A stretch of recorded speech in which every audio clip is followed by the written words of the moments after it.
Hello Project Dalek members, this is just a quick short video on the motorisation wiring for my new build, Drax, the movie Dalek.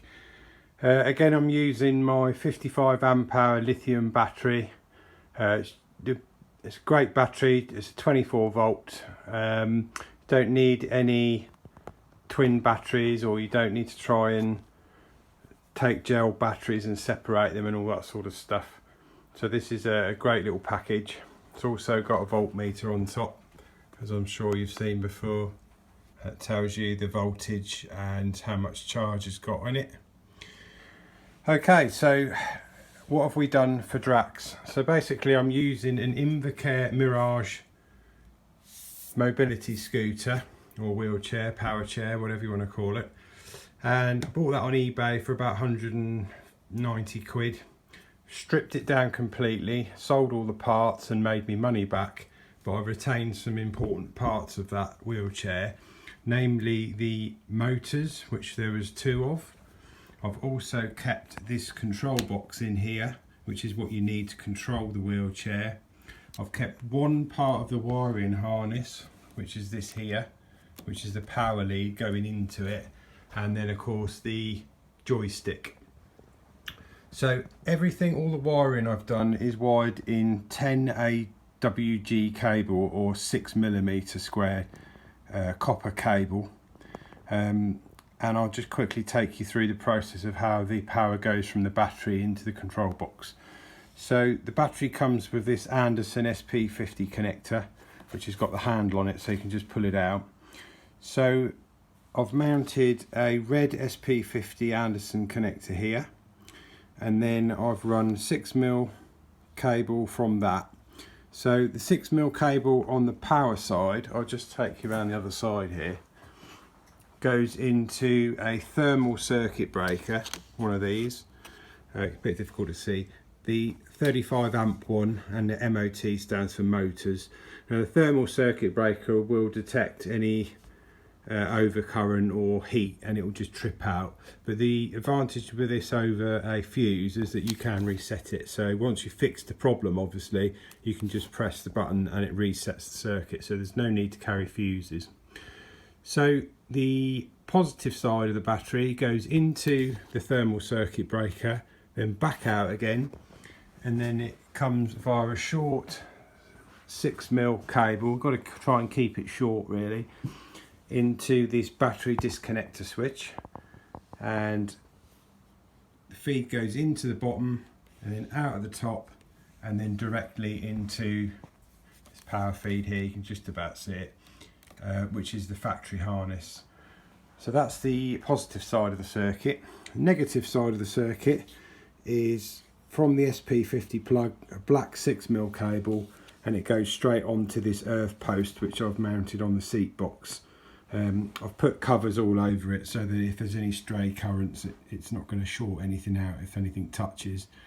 And then you can just about see behind, but the negative, there's another negative wire coming off of this post, which goes via the factory harness into the control box. Now you don't have to put a battery disconnect switch in it. You can run the negative straight to the Anderson plug down here, but there's a good reason why I've put a battery disconnecting. A, for safety, you can shut things off very quickly if you need to, just by reaching behind you. The other advantage is when you want to leave the Dalek static, so maybe your LED lights running or your dome lights running, but you don't want people to be able to move the Dalek via the control stick. So if somebody wanted to sit inside it, you can just pull out the battery disconnect switch, keep it with you, or key, and then you can use the Dalek independently, but you can't drive it. So that's really, really important. So to power it up, you just turn your key to on, and then come up to the joystick, turn it on, and as you can see, we've got power, and it moves quite nicely. It's quite quick. It's very similar to the other Dalek I did. I've tried to be a bit neater with the wiring on this one, but as you can see, it's nice and quiet, this one, and it moves really well. So that's pretty much the motor circuit's done on this Dalek now. Quite happy with it. Just got to tidy up these feed wires that go down to the motors. I'll probably just put a P-clip on that just to hold it. I don't want to put too much strain on the wires because they're quite tight in places. And then that's it. And then the 12 volt side of the Dalek comes off of this little spur wire here, which is a power pole connector, which is also Anderson. And then it'll have a similar arrangement. I'll have another plug down here. It will run straight into the 10 amp thermal circuit breaker, round to the back of the Dalek, into this auxiliary switch here, which will be able to isolate the whole of this fuse board, including the buck step down converter.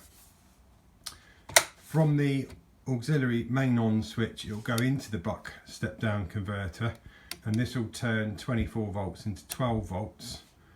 It will come out of the buck converter into this little fuse box here, which has got 4 ways, but I'm only going to use 3 on this Dalek.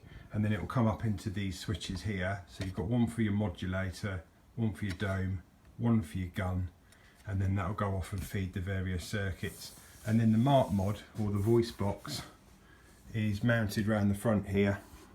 This has its own little wiring harness which just plugs in here, and all your other bits and bobs you can plug into that, like your speakers and your microphone. And that's basically how it's going to work. You might be wondering what this little bracket is here for. This is going to be a volt gauge. So I've got a little volt gauge off of eBay. There it is. It's only about 3 or 4 quid. And then that's going to sit on top there, so that when I'm sat in the Dalek I can monitor the step down converter. On Mork, my other Dalek, the step down converter's got a digital readout, but I found that not much point having the digital readout because it's actually behind you, so you can't see it anyway. The advantage in having a digital readout is obviously you're dealing with quite high voltages here, so 24 volts at the battery needs to convert down to 12 volts for the subsidiary circuits. If that buck step down converter fails and the voltage spikes, I'll be able to see it straight away on the voltmeter and shut it down, simply by just flicking the switch behind me. I did originally want to put the main auxiliary on and off switch on this board here, but I'm just running out of space. It's actually quite odd because a movie Dalek is actually bigger than a normal Dalek, but for some reason on this particular one, because of all this spare fiberglass in at the front here, I haven't really got room to bring the battery tray out further than I would have liked. So I mean, at least all the weight is over the wheels, it's evenly distributed. Just in case you're wondering, there's the skirt ready to mount, and then the shoulders are over here, and I'm just waiting on the dome and neck bin for the whole assembly. So next jobs for the day, I'm going to carry on wiring up and get the auxiliary circuits all wired up and ready to go. I'll see you in the next one.